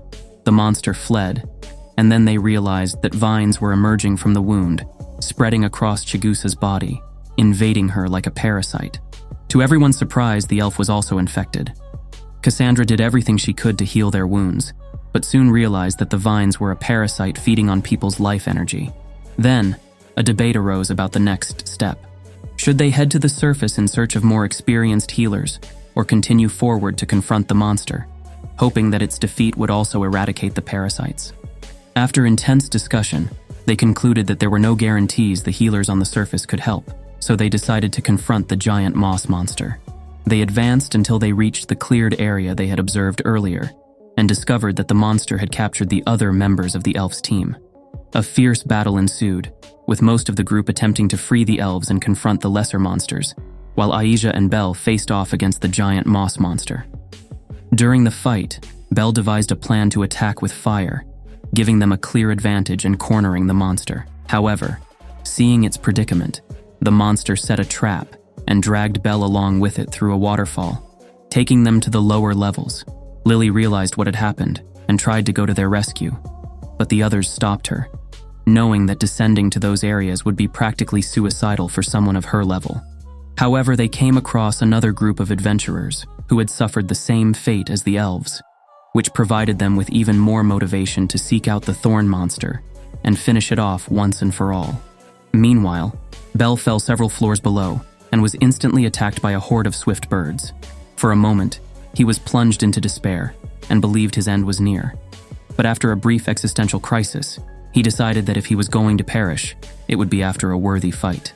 He faced the monsters, and although at first it seemed like an impossible task, he gradually began to adapt to their pace and defeat them one by one, until, after a grueling battle, he emerged victorious. At that moment, someone begins to clap, and Bell realizes he wasn't alone. He was being watched by a small mermaid named Marie. Bell asks her if she knows the rest of the Xenos in the dungeon, and she confirms that she does. They quickly become friends, and Marie even offers him some of her magical blood to help heal his wounds.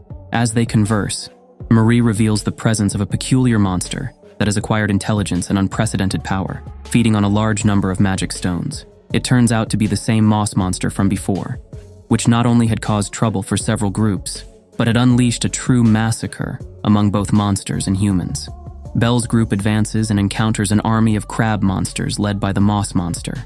The battle starts off well for them, but as they defeat the monsters, they keep appearing in greater numbers. Meanwhile, Bell asks Marie to help him locate his friends. She agrees and uses her voice as a guide, slowly leading him towards the site of the fight. Meanwhile, his companions continue to fight with all their might, and although they seem to be in control, the monsters keep coming in increasingly intense waves. In a desperate moment, Haru decides to use his last resort. Then Haru, infused with a high-level enchantment, bestows a power boost upon 5 members of her team: Uka, Welf, Makoto, Daphne, and Aisha herself. Transformed into a kind of beasts, they literally sweep through all the monsters in their path. However, they are not the only ones receiving a power increase. While the group deals with the lower-level monsters, the Moss monster feeds on the magic stones of the fallen enemies, suddenly becoming much more powerful. In that critical moment, Aisha confronts the monster, but it proves to be too strong. After exchanging blows, the monster unleashes a devastating attack that seriously injures Aisha and spreads the parasite throughout her body. The situation seems grim, but at that precise moment, Bell arrives and uses his famous Firebolt spell to strike the monster, leaving it gravely injured and initiating a true battle, Bell against the giant Moss. Both engage in fierce combat, showcasing the tremendous power of the monster. However, Bell has also significantly increased his own power, especially in speed, allowing him to dodge attacks that previously seemed impossible to evade. Despite managing to sever both arms of the monster, it regenerates, forcing Bell to seek new methods of attack. After several attempts, Bell prepares to unleash a powerful magical attack. The monster tries to flee but is stopped by Welf, giving Bell the opportunity to execute his attack and finally defeat the monster once and for all. The victory not only eliminates the monster, but also completely eradicates the parasite from the bodies of the infected. Thus, several days pass, and they decide to head towards the upper floors to rest, specifically to the 18th floor, where a camp is located. Once there, everyone begins to heal their wounds, celebrate their survival, and prepare to continue the expedition. However, this pause would be just the prelude to a new challenge, as the next morning, Lily and Bell notice a loud commotion at the center of the camp. They discover the body of an adventurer, apparently murdered the night before. Upon inquiring about what happened, a half-dog adventurer accuses the elf Ryu as the culprit. Ryu, whom they met during the Apollo tournament and the fight against the Goliath, is a powerful warrior, somewhat mysterious but known for her honor. Faced with the adventurer's accusation, Bell is perplexed, unable to understand how someone so honorable could commit such brutal murders. While all this unfolds, Cassandra has a disturbing dream in which she sees all her adventuring companions lying on the ground, shattered, with the threatening figure of Ryu in the distance. This dream deeply disturbs her, filling her with fear about what could happen if they continue with the expedition. Upon waking up, she is completely shaken and frightened.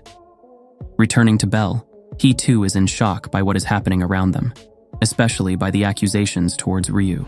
When the half-dog adventurer points to Ryu as the culprit, the rest of the group doesn't hesitate for a second and decides to embark on a hunt into the depths of the dungeon to find her and eliminate her at all costs, as if it were a hunt. Subsequently, Bell's team gathers to discuss their stance in the hunt. Despite Bell's doubts about Ryu's guilt, the others recall her violent past and her reputation as an avenger of her murdered family. However, Bell also remembers how Ryu aided them during the fight against the Goliath, and refuses to believe she is capable of murder without justification. Finally, they decide that the best way to help Ryu is to find her before the others and join the hunt to protect her. Thus, the expedition continues to advance through the dungeon floors. When they reach the floor of the waterfalls, they hear alarming sounds that could indicate Ryu's presence on the 27th floor, one of the most dangerous. Cassandra remembers her dream and does everything in her power to stop them, convincing some warriors to split up. Some will continue towards the depths, while Bell's group and others will stay to watch the area. However, Bell, determined to uncover the truth, presses on with the rest of the group. Before departing, Bell had asked his team to keep an eye on the half-dog adventurer, suspecting that he was intentionally framing Ryu. Everyone agrees, and Bell sets off with the rest of the adventurers towards the lower floors. On his way, Bell hears Marie's song and separates from the group to find her. Marie confirms to Bell that she has seen a hooded elf and guides him to where Ryu is, apparently finishing off a warrior. Bell tries to stop her, but Ryu refuses and flees. Bell picks up the body of the warrior and returns to the rest of the group, only to find them also confronted with another group of severely injured warriors, most on the brink of death. Among them, a red-haired half-dog adventurer, traumatized by what he had witnessed, who introduces himself as Jura. Soon they realize that Jura belonged to the clan that had murdered Ryu's family. He was the sole survivor of Ryu's vengeance against those responsible, which explains his anger. As Bell listens to what Jura has to say, he feels an unsettling sensation. However, before he can reflect on it, Ryu appears ready to end her vendetta. She lunges towards Jura, and despite the efforts of the other warriors to intervene, she evades them and presses on. Jura flees, Ryu pursues him, and Bell follows closely behind. Bell tries to stop his friend, but Ryu is determined to end Jura, warning Bell not to get in her way, as she won't hesitate to attack him if he does. Tension rises as Bell faces the dilemma of stopping Ryu or letting her pursue her path of vengeance. Despite Ryu's firm statement, Bell begins to interrogate both of them. He asks Ryu if she was responsible for the death of the adventurer on the 18th floor, to which she responds that she would be incapable of killing an innocent. She clarifies that those who have recently died were not her victims. She was only there to end their suffering. Then, Bell asks Ryu if she was the one who cut off Jura's arm and ear, to which she nods. However, she explains that those wounds were inflicted during a confrontation years ago, thus debunking the narrative that she is responsible for Jura's new wounds and supposed trauma. At that moment, Jura reveals his true nature and challenges both Ryu and Bell. Ryu and Bell prepare to face him, but Jura summons a giant serpent, which he controls with a magical whip. Meanwhile, Bell's companions confront the other half-dog adventurer, who also summons another giant serpent, revealing that both were on the same side all along. Ryu and Bell battle against the serpent controlled by Jura, which strategically attacks, even causing collapses in the dungeon to further complicate the situation. After an intense fight, Ryu and Bell manage to knock out the serpent, just as their team defeats the other one. However, Jura shows no signs of despair. While everyone was focused on the battles, his henchmen had scattered bombs throughout floors 24, 25, 26, and 27, triggering an event known as the Despair.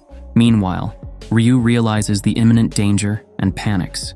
The situation becomes even more critical as events unfold towards an uncertain outcome. The dungeon begins to shake, and in the distance, desperate screams can be heard. At that moment, Cassandra, with limited knowledge of what is happening, understands that the devastation she witnessed in her dream was not related to Ryu or the giant serpent, but to the creature approaching. It turns out that the dungeon's defense mechanism consists of creating an extremely powerful and bloodthirsty beast, designed to annihilate. The monstrosity appears and wreaks havoc, cutting down the life of every warrior that crosses its path. Although it is located on the 27th floor, the screams of pain and desperation are audible up to level 25, where Cassandra and the others are located. Many consider descending to intervene, but Cassandra stops them, warning them that if they venture forth, none will survive. Meanwhile, Ryu and Bell interrogate Jura about the reason for summoning such a powerful creature. At that moment, Jura shows them her whip, reminding them that she possesses the artifact necessary to control any beast. Thus, the master plan is revealed: to seize the opportunity to master the most formidable creature ever seen. The beast advances relentlessly through the 27th floor, leaving a trail of death in its wake until it reaches the area where Jura, Ryu, and Bell are conversing. The beast has followed them while pursuing some warriors, and Bell watches as they are brutally annihilated. Instantly, he tries to intervene, but he realizes that his opponent is too fast, surpassing him in every aspect. Despite the disadvantage, Bell persists and prepares for battle. But before he can react, the beast cuts off his arm and violently throws him, breaking his neck in the process. With a fading gleam from his eyes, Bell falls to the ground, and his fate is sealed. He has died. Ryu approaches Bell and detects a faint pulse, attempting to save him with healing magic, while his comrades desperately confront the beast, resulting in his inevitable demise. Despite Ryu's attempts to intervene, the creature proves impossible to restrain. The situation worsens when some warriors decide to launch a joint magic attack, disregarding Ryu's warnings, and are brutally eliminated by the beast, whose counterattack throws Bell's body into the water. Meanwhile, Marie finds Bell's body and uses her own blood to heal him, bringing him back to life. Fully regenerated, Bell emerges from the water determined to end the threat. Adopting a close-quarters approach, Bell uses his agility and dagger to inflict damage on the monster. After a grueling confrontation, he resorts to one last gambit, casting a fire spell, knowing the beast will retaliate. However, this was part of his plan, as he absorbs the energy of the attack with his dagger. then channels it to try to defeat the monster with one blow. Despite their efforts, the monster rises unscathed, leaving Belle and Ryu in a desperate situation. Before the beast can strike again, Jura intervenes to try to subdue it, but he is quickly slain by the creature. At that moment, the giant serpent also attacks, trapping Ryu and Belle in its onslaught. Amidst the chaos, they plummet to a lower level of the dungeon alongside the beast, while Marie watches the scene in disbelief. Meanwhile, Belle's group faces the floor boss, who has emerged due to the commotion. Now, in addition to finding Belle, they must confront the threat of the boss and search for an exit. Belle and Ryu manage to escape from the belly of the serpent, only to find themselves on floor 37, one of the most dangerous and unknown levels of the dungeon, where few have entered, and even fewer have emerged alive. Meanwhile, the team struggles against the floor boss, who appears to be indestructible to them. At that moment, Mikoto makes her way towards the middle guard to initiate the chant, with the group's complicity distracting the ferocious beast. Mikoto's attack finally manages to hit its mark, and the boss ends up trapped. On the other hand, Daphne attempts to motivate Cassandra to rise and fight, leaving her fears behind, and succeeds in channeling her power called Soul Light. Cassandra joins the combat alongside all her companions. Belle and Ryu found themselves on the 37th floor, both severely injured with broken bones. She's unconscious, and Belle can barely move. They are soon attacked by one of the beasts, but Belle manages to stop it in a final effort with his firebolt attack, bringing down the ceiling to block the passage of that powerful creature. But this is just the beginning. The Juggernaut seems relentless in letting them be, reappearing and demonstrating its speed with each attack, leaving Belle badly injured in his arm. However, he wasn't the only one hurt. Ryu had a major injury in her leg, making her feel like a burden. Ryu asks Belle to go on his way to the exit alone, but he vehemently refuses to leave her behind. Meanwhile, Belle's group got trapped on the 25th floor, where they encountered the level boss, Amphisbaena, a two-headed sea monster. One head spewed fire, while the other emitted smoke capable of neutralizing any kind of magic. Under Lily's leadership, they all faced this challenge together. Although at first it seemed they had the advantage thanks to Haruhimi's level increase, supported by Cassandra's healing, the situation quickly became complicated. Mikoto was dragged underwater and attacked by piranhas. Haruhime suffered severe burns, and Cassandra became distressed as she couldn't shake off a disturbing vision from her mind. However, thanks to Mikoto, who activated her gravity spell from the depths, they managed to restrain the boss. At that moment, Uka leaped from above with the assistance of Welf, using the force of gravity to sever one of Amphisbaena's heads. Simultaneously, Haruhime, seemingly recovered, activated her temporary level-boosting spell on Ishtar, who gained the necessary strength to cut off the other head of the boss, ultimately defeating it. Unfortunately, their victory was short-lived as the area started to collapse, forcing them to flee to the 26th floor in search of Belle. Shortly after, the Juggernaut that had been trailing them reappeared as if it had been lying in wait, seeking to exploit the weakness of the two boys. But Belle wasn't going to back down despite being badly injured, and decided to confront it, yet the beast slinks back into the darkness. Upon reaching the 26th floor, the group found themselves facing a horde of monsters, attacking the lone survivor from the original group that had descended with Belle. Bors recounted what had happened. The appearance of a previously unknown monster, the Juggernaut, which had attacked Belle, severing his arm and breaking his neck. Bors was the only one able to escape after the Juggernaut killed all his companions. Nevertheless, Hestia's family didn't lose hope. They were determined to press forward to confirm whether Belle was still alive. However, they faced a problem. They were exhausted from traversing the dungeon for so long and had depleted their magical resources and potions. Faced with this situation, Welf requested to be covered while he set about forging a magical weapon with one of the minerals he had recently found within the dungeon. Meanwhile, Belle and Ryu stumbled upon a room where 3 adventurers' corpses lay at rest. With no potions or equipment left, they were forced to loot the bodies to gather supplies and continue onwards.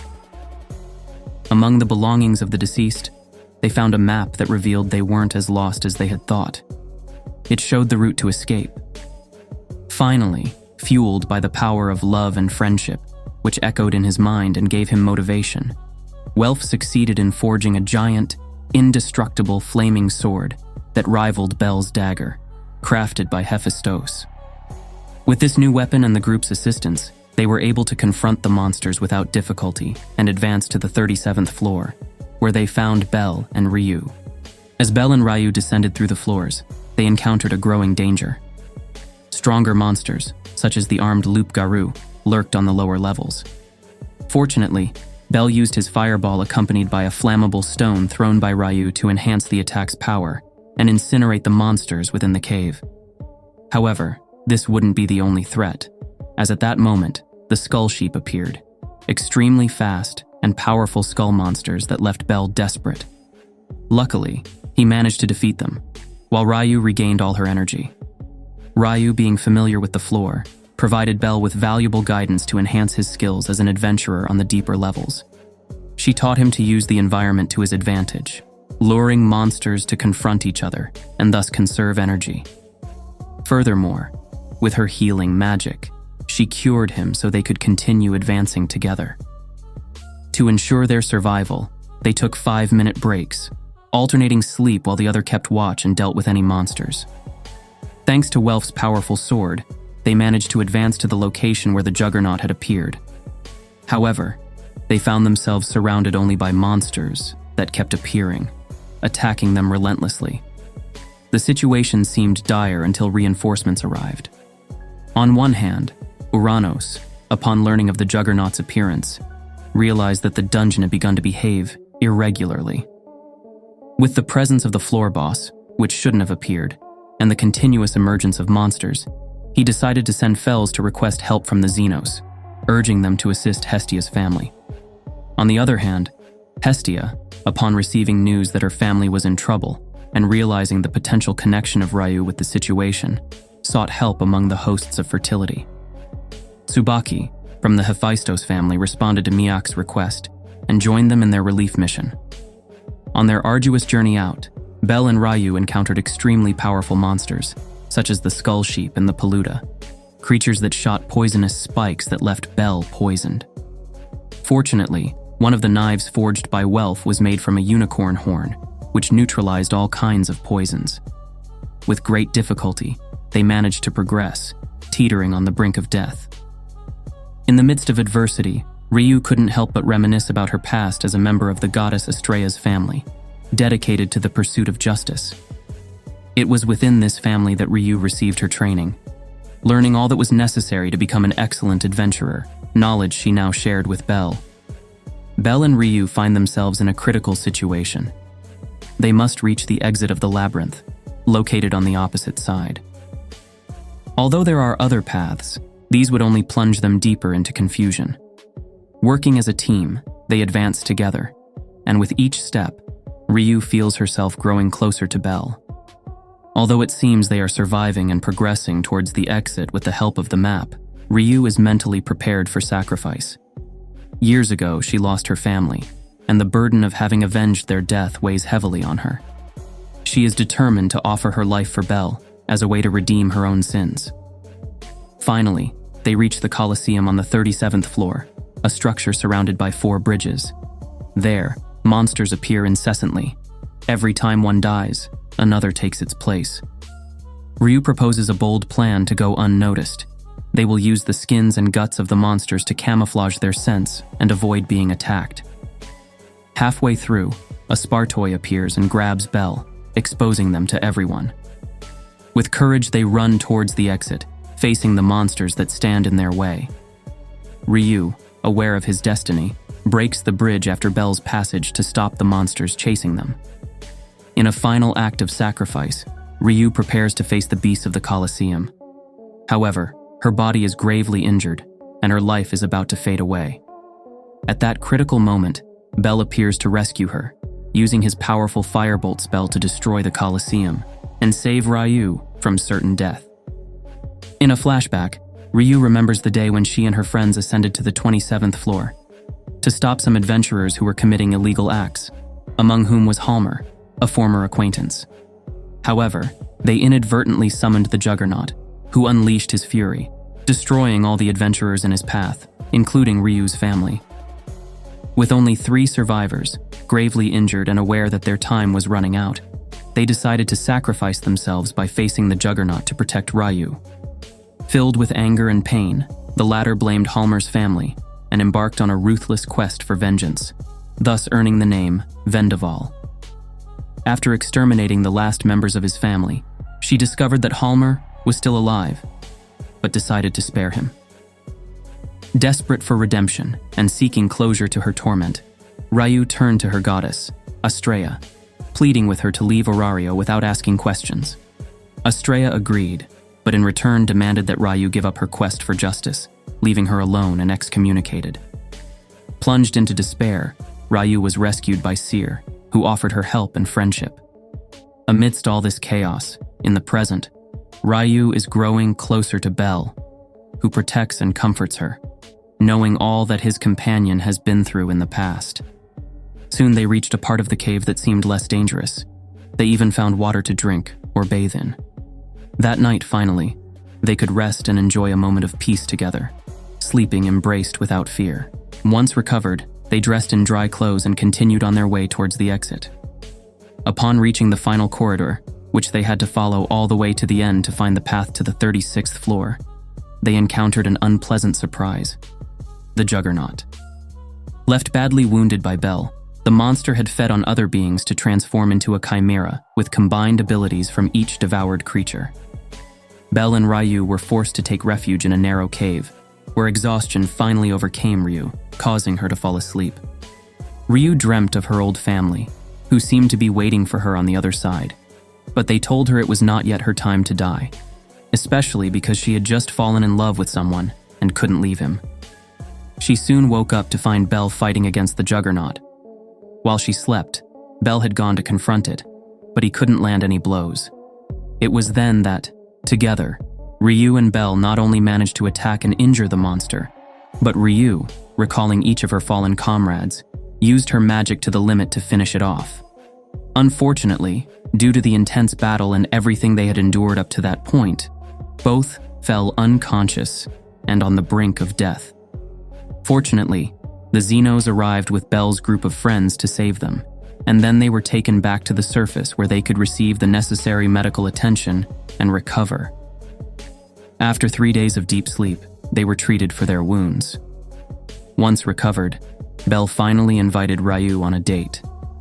In that special moment, Belle told Ryu how beautiful she looked when she smiled. She blushed so much at the compliment that she ran away, her face burning with embarrassment. Thanks for watching. Please like, subscribe, and click the bell icon to get new anime recaps.